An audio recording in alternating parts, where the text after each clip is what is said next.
Hi guys, this is Chantel, and today I want to talk to you about the top 5 vegetables of 2022. These are not any specific vegetables from any company or anything like that.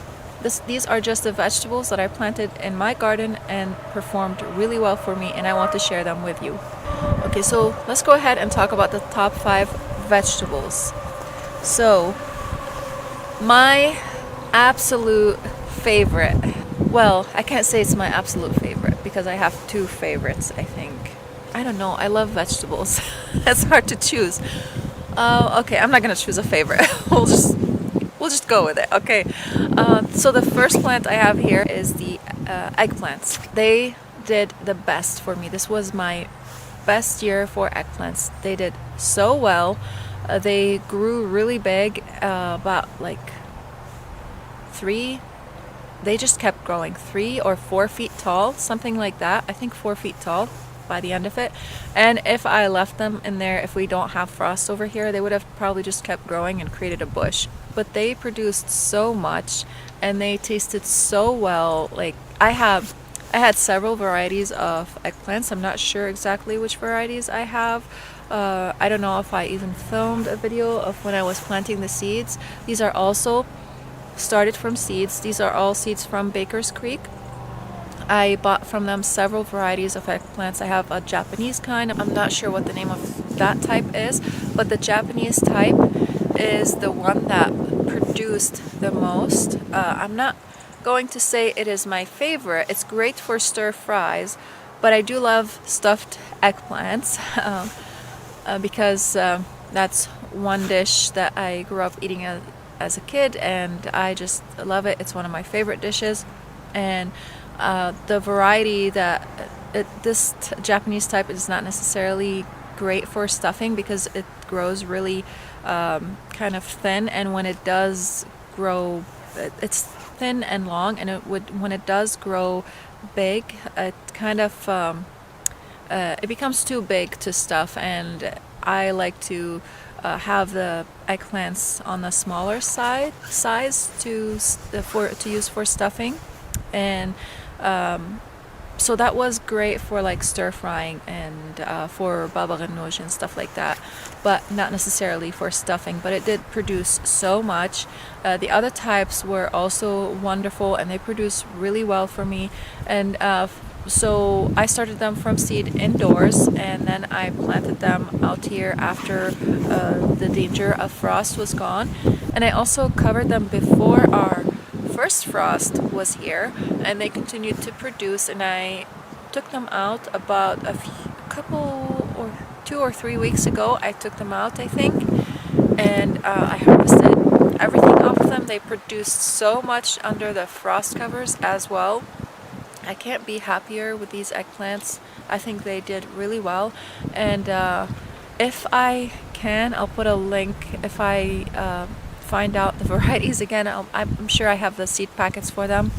I'll put a link for these seed packets down in the description box below. I'll actually put a link for all the ones that I can find down in the description box below, so that you guys can go ahead and buy whatever you want if you are interested in any of the plants that I'm talking about.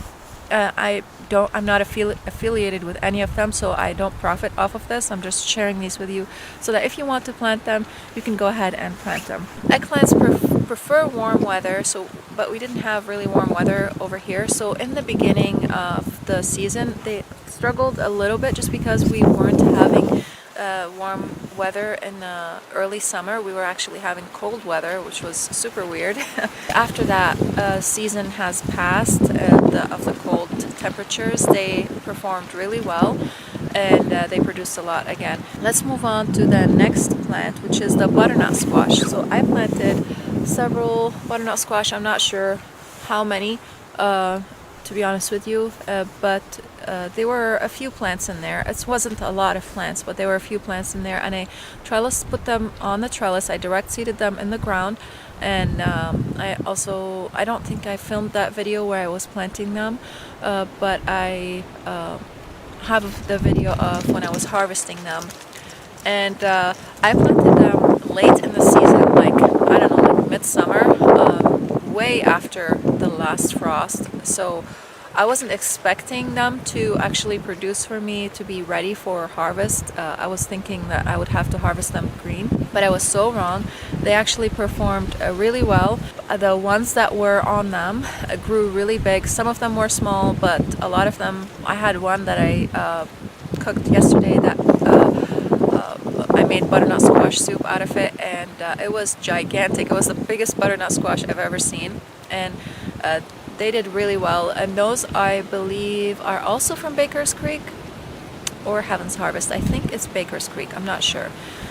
But they did super well, and now I have several butternut squash in my basement, and I'll just put a quick clip over here. So I don't know what else to say about butternut squash. They didn't have any mildew on them or anything like that.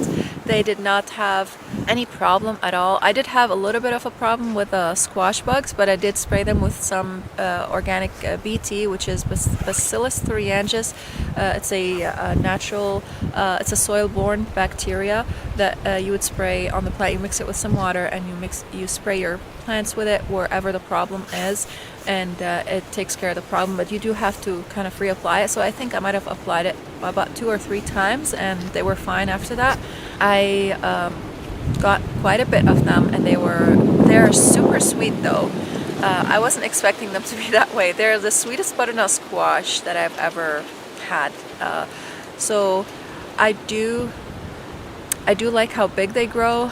I'm not the sweetness is not my favorite, but my whole family loves it, so I'm just going to keep planting them because they did so well for me. The third of the top 5 vegetables is the heirloom tomatoes. These are seeds that I got from Heaven's Harvest years ago. I think when we first bought this house, so that was like 7 years ago. I have been planting from these seeds still, and the seeds are still doing really well. But these ones, however, I did not plant myself. I used to put a compost pile in what is now a flower bed, and I wanted to kind of nourish that soil before I plant anything in there. And well, it wasn't a compost pile, but I did direct composting in that flower bed so that the soil can kind of get some nutrients before I start planting in there my flowers in there. I think I might have threw some of my cherry tomatoes in there, and those are cherry tomatoes that or the seeds of the cherry tomatoes, I don't know, some seeds fell in there from the plant that I planted the year before, because I did plant one plant the year before, or a few plants of cherry tomatoes from that variety, and we were eating off of those for like the whole summer. They were absolutely delicious. But anyways, the ones that planted themselves, I didn't do anything for them. I didn't even stake them, I didn't prune them, I didn't do anything. I didn't give them fertilizer, nothing at all. What was there in the soil is what gave them nutrients. I did water them, that's all I did, and they produced so much, so much. I took baskets and baskets and baskets off of them, and I still have plenty in the freezer of these tomatoes, and I will eventually be turning them into tomato sauce and pasta sauce and all these things. They're sweet and juicy and delicious and produce tons. So this is the variety from Heaven's Harvest, the cherry tomatoes. It didn't have any name on it. It just said cherry tomatoes, so I can't give you a specific variety. It's an heirloom variety, that's all I can say. And if I can find a link for that, I will put it down in the description box below, because when we did buy the seeds, we bought them kind of in a variety pack, so I didn't choose which seeds I wanted. I just kind of wanted to try what seeds they had. Yeah, they came up about midsummer, and I wasn't expecting much off of them again, and they performed the best out of all my tomatoes. So if you want a good tomato variety, go ahead and plant that variety.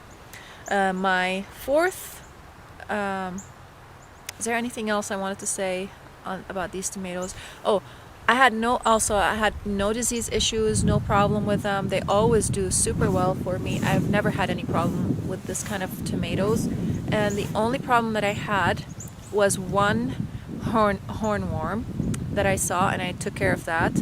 I gave it to the chickens, and I also saw something like chipmunks or mice, something like that, were eating the tomatoes that were low on the ground. As soon as they mature, they would eat them. So I had to harvest the tomatoes before they matured fully. so that the critters don't get to them. Okay, so let's move on to the fourth vegetable variety, and that is the red Russian kale. So this variety is still producing today. I cut it down to the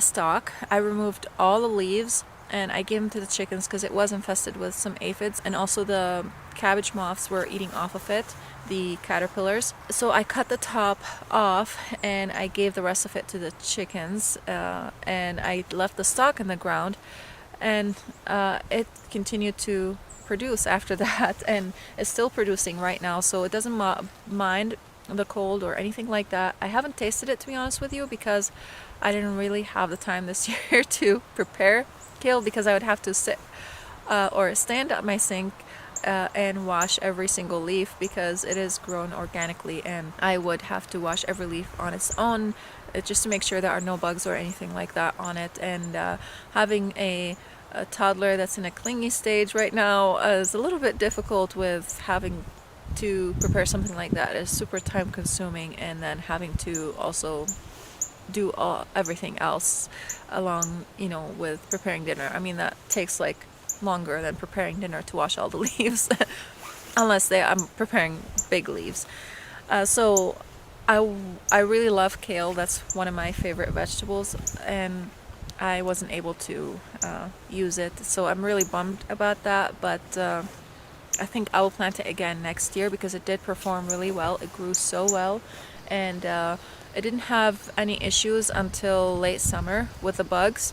So I would have been able to harvest it if I wanted to, and if I was spraying it on a regular basis, it wouldn't have also had any problems at all. The red Russian kale, I also got the seeds from Baker Creek, if you are interested in getting that plant, and they look beautiful, so you can even plant them as in your flower beds, just for kind of like a foliage type plant, to kind of provide some color, because they do have like a red and green coloring to them. So the leaves are not fully purple. They have like purple streaks on them, and they are also bluish color, like a blue-green color. So they're really beautiful. I think they would add a lot of beauty to a flower bed if you plant them strategically, and you can harvest off of them as well.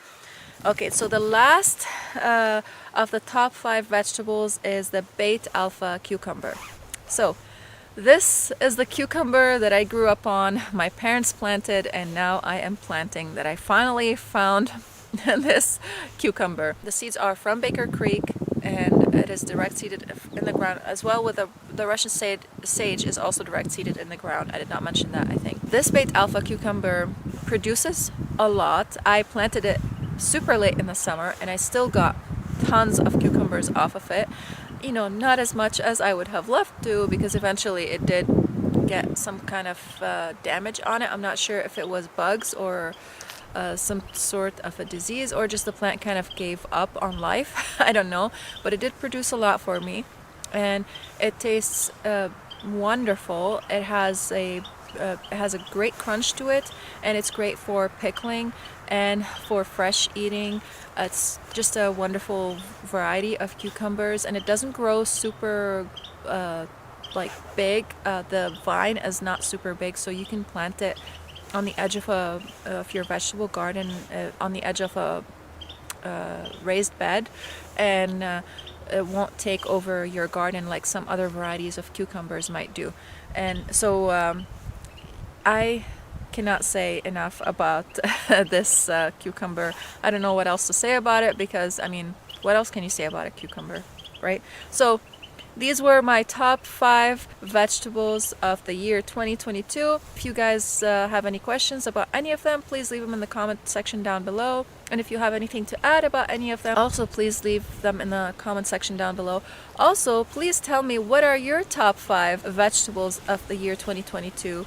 because I want to plant more things. I can't have enough planting new varieties of plants. I always want to try new things, and there are so many varieties that I haven't tried yet and I don't even know about, so please tell me what are they so that I can try them. If you like this video, please hit the like button so that more people can see this video, and if you are new here and you like these types of video, hit the subscribe button and the bell so that you can receive notifications of whenever I upload new videos. And I want to thank you guys so much for watching, and I'll see you again next time.